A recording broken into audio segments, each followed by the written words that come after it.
ये कहानी है बहुत साल पहले राजस्थान के एक छोटे से कस्बे में रहने वाले एक समृद्ध और प्रसिद्ध सेठ की।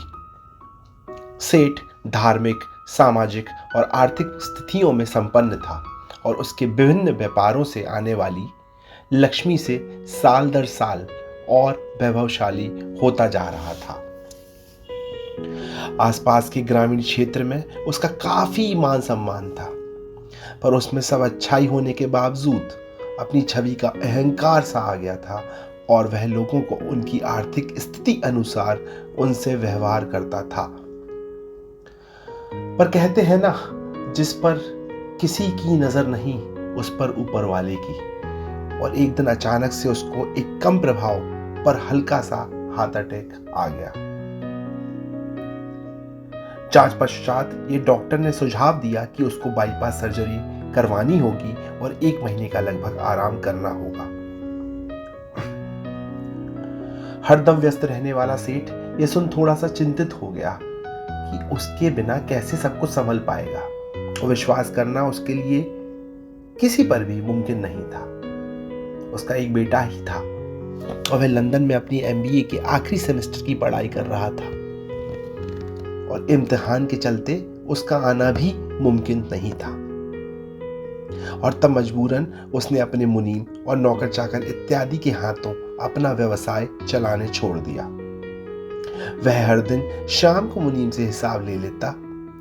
एक दिन सुबह 8 बजे उसकी पत्नी का घर से उसको फोन आया कि लॉकर से सारा सोना गायब है और तहकीकात बाद ये पता चला कि उसी के एक जरूरतमंद बेईमान नौकर के साथ से चोरी संभव हो पाई।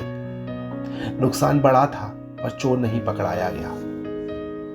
बेटा वापस भारत आने को भी तैयार नहीं था और सेठ अपनी सेहत अनुसार व्यवसाय संभाल नहीं पा रहा था।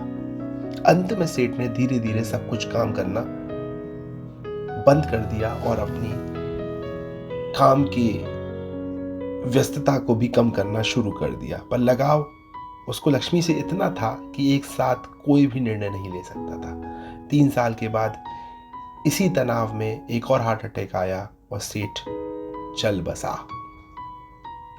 इस वियोग में कुछ दिन बेटे के पास लंदन में रहने के बाद 1 साल पश्चात मां का भी देहांत हो गया।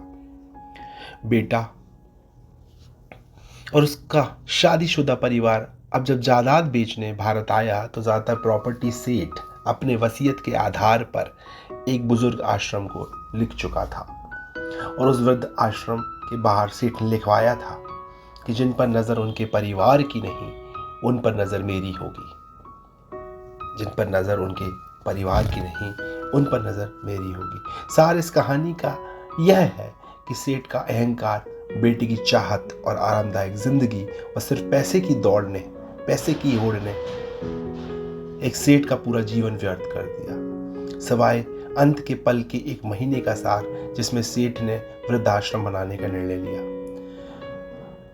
पैसे वाले बनिए, खूब कमाइए, पर दूसरों का इस्तेमाल कर, झूठ बोलकर, दिल दुखाकर नहीं। और हाँ, जीवन की सार्थकता पर भी ध्यान केंद्रित कीजिए। लिखा है आगे मैंने इस पर कि रूठ जाए किस्मत अपने या पराए मना लूंगा। रूठ जाए किस्मत अपने या पराए मना लूंगा एक दिन जरूर। मांग लूंगा माफी, मांग लूंगा माफी। रूठ गए चाहे किस्मत अपने या पराए मना लूंगा एक दिन जरूर। मांग लूंगा माफी। रूठ गया जो मेरा श्याम, रूठ गया जो मेरा राम, या ले लूं मैं उनका कोई भी नाम। उसके लिए सब कुछ अधूरा, बस सच्चे भाव से प्रेम से भरी एक छोटी सी प्रार्थना काफी। प्रेम से भरी एक छोटी सी प्रार्थना काफी। उसके बिना कुछ नहीं ये हर पल बताए, उसके बिना कुछ नहीं ये हर पल बताए। फिर भी मेरा अंधकार मुझे रोज अहंकारी बनाए, फिर भी मेरा अंधकार मुझे रोज अहंकारी बनाए। इस कहानी को 1 नहीं, 2 नहीं, 3 नहीं, 5 बार सुनिए और फिर खुद आकलन कीजिए कि अगला कदम आपके जीवन का कैसा होना चाहिए। धन्यवाद।